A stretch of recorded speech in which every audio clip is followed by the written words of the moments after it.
You know how they say life can flip upside down in the blink of an eye? Well, let me tell you, they're not lying.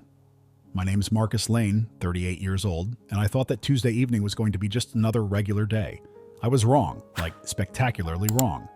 So there I was, strolling down Maple Avenue after finishing a long shift at the construction site. My boots were caked in dirt, my back was screaming louder than my old radio at home, and all I could think about was the cold drink waiting for me in the fridge. The sun was setting, painting the sky this ridiculous mix of orange and pink, and for a split second I thought, hey, maybe today wasn't so bad. But then came the sirens. I turned my head, and there it was. A black and white squad car, crawling up the street like a predator sizing up its prey. The lights were spinning, bathing everything in this obnoxious red and blue glow. Before I could process what was happening, the loudspeaker cracked to life. Hey you, guy in the hoodie, stop right there. For a second I froze. Is he talking to me?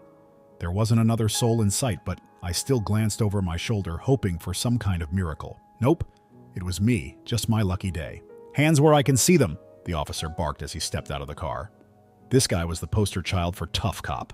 Bulky frame, buzz cut, and a face that looked like it hadn't cracked a smile since the 80s. I raised my hands slowly, trying to keep it cool. Officer, is there a problem? My voice was steady, but my heart? That thing was pounding like a drumline at a high school football game. You match the description of a suspect, he said, closing the distance between us. Hands behind your back. Wait, what description? I asked, genuinely confused. I'm just walking home from work. You got a problem with following instructions? His tone could have cut glass. Before I knew it, he yanked my arms back and slapped on the cuffs. Not exactly gentle, let me tell you. My wrists felt like they'd just been clamped in a vise. Seriously, I protested, glancing around the street. A few people had started to gather, whispering and pulling out their phones. Some recorded the scene, while others just stared, their expressions ranging from concern to exhaustion, like they'd seen this play out one too many times. Suspect was seen loitering near a vehicle, the cop continued, mostly for show, I think. Looks like we've got ourselves a match. Loitering? Near a vehicle? I repeated, incredulous. I didn't even stop walking. Tell it to the judge, he sneered, shoving me toward the back of the squad car. The onlookers murmured louder, but nobody stepped in. Nobody ever does. As I sat in the back seat staring at the grimy partition separating me from the front, I couldn't help but laugh under my breath. Not because any of this was funny, it wasn't, but because it was just so absurd. My crime? Walking while looking like me? Classic. The car pulled away, leaving the gawkers behind, and I caught a glimpse of my reflection in the window.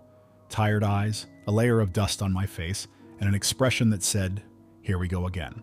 Little did I know, this wasn't just another case of being in the wrong place at the wrong time.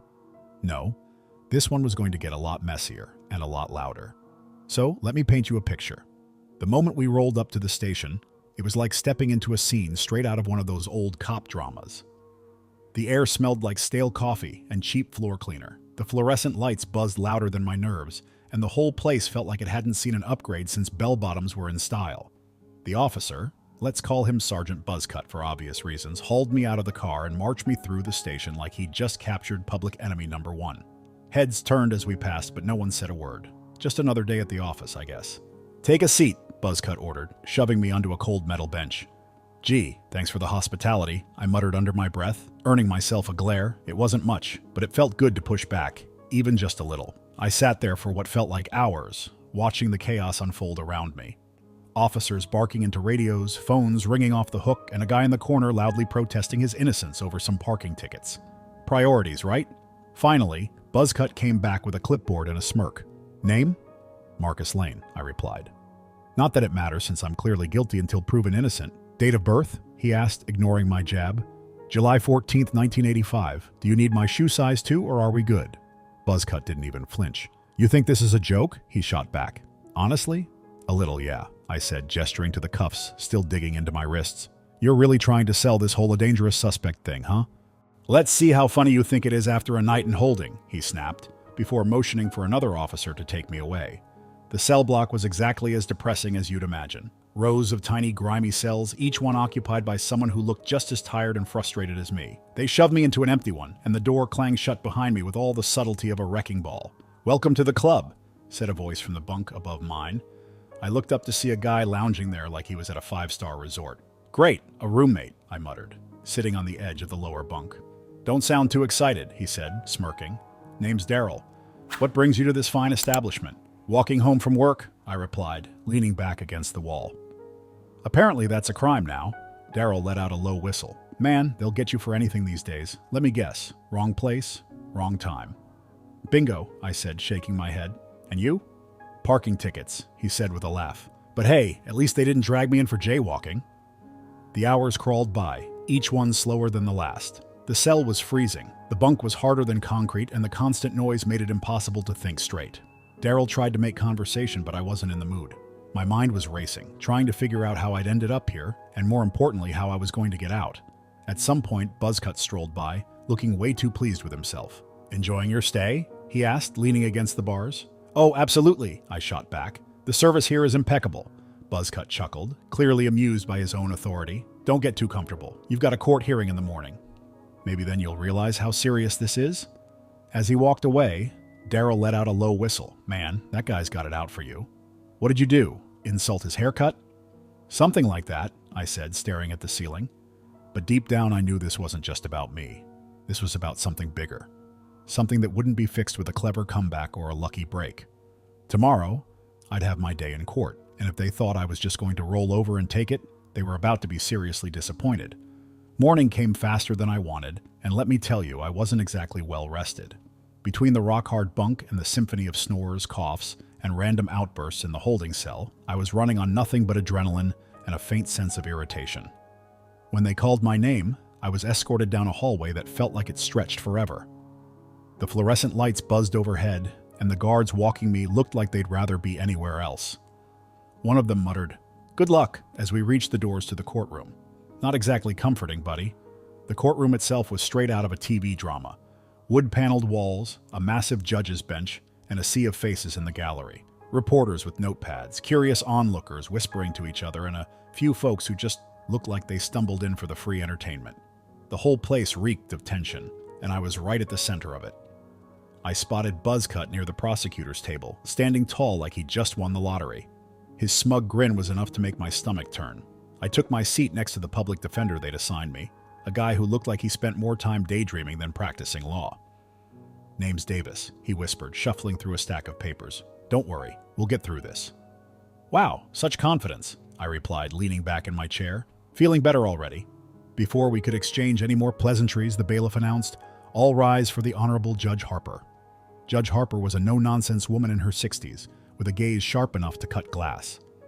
She settled into her seat and looked out over the courtroom like she could see straight into everyone's soul. "Let's get started," she said, her tone brisk. "Prosecution, state your case." The prosecutor, a slick-looking guy in a tailored suit, stood up and started his spiel. "Your Honor, the defendant, Marcus Lane, was arrested on suspicion of loitering near a vehicle that was reported stolen. When approached by law enforcement, he resisted arrest and failed to comply with instructions." I wanted to jump out of my seat and shout, "That's not what happened." But Davis put a hand on my arm, shaking his head. "Not yet," he whispered. The prosecutor went on, painting a picture of me as some kind of mastermind criminal who just happened to get caught in the act.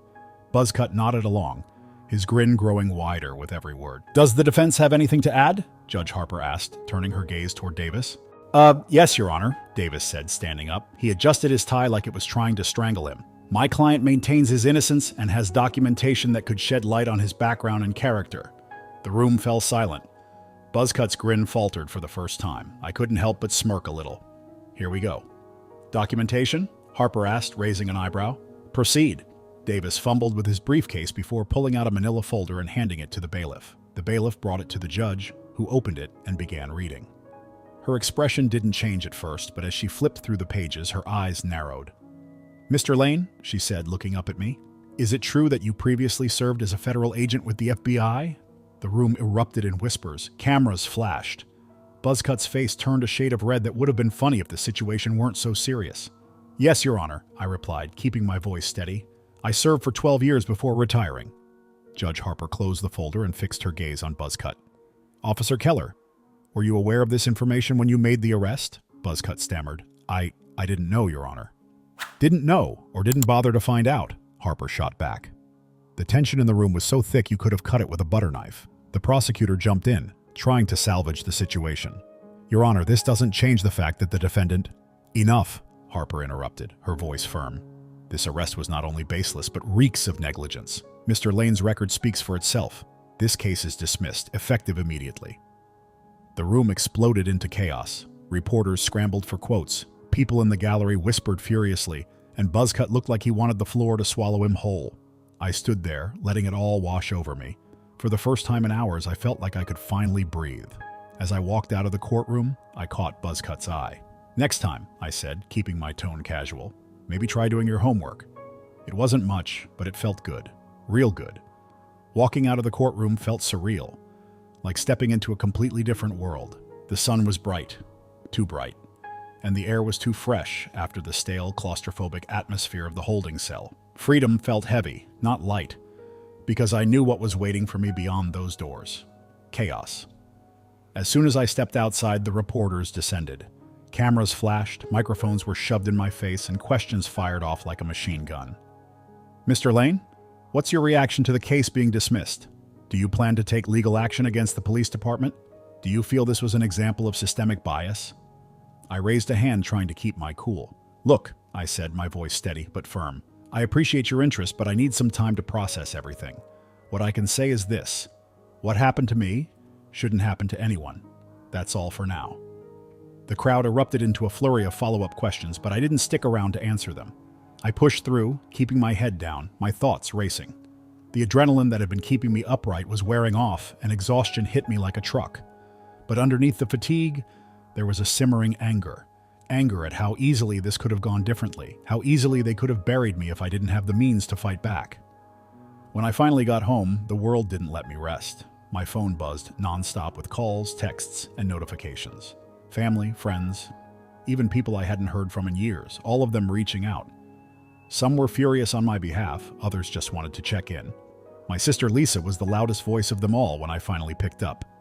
"Marcus, are you okay?" she demanded, her voice sharp with worry. "Yeah, I'm fine," I said, collapsing onto the couch. "Tired, but fine." "Tired? Marcus, they humiliated you. This wasn't just a mistake, it was a disgrace. You need to do something about this." "I know, Lisa," I said, rubbing my temples, "but it's not like I can snap my fingers and make it all right." "Well, you better figure something out," she shot back. "You can't let them get away with this." She hung up, leaving me alone with my thoughts. She wasn't wrong. The case had been dismissed, but what about the bigger picture? What about everyone who didn't have the resources I did or the background to force a courtroom revelation? The idea churned in my head, keeping me awake long after the house went quiet. A few days later, a call came that set everything in motion. The voice on the other end belonged to Rachel Carter, a lawyer who specialized in civil rights cases. She didn't mince words. "Mr. Lane, I've been following your story, and I think we have a strong case against the department."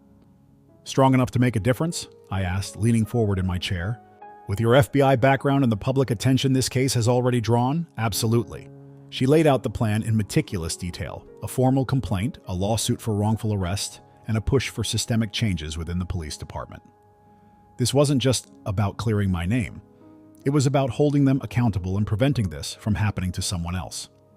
Over the next few weeks, my life became a blur of interviews, meetings, and public appearances. Community leaders invited me to speak at rallies, and every time I told my story, I saw the same mix of outrage and exhaustion in the crowd.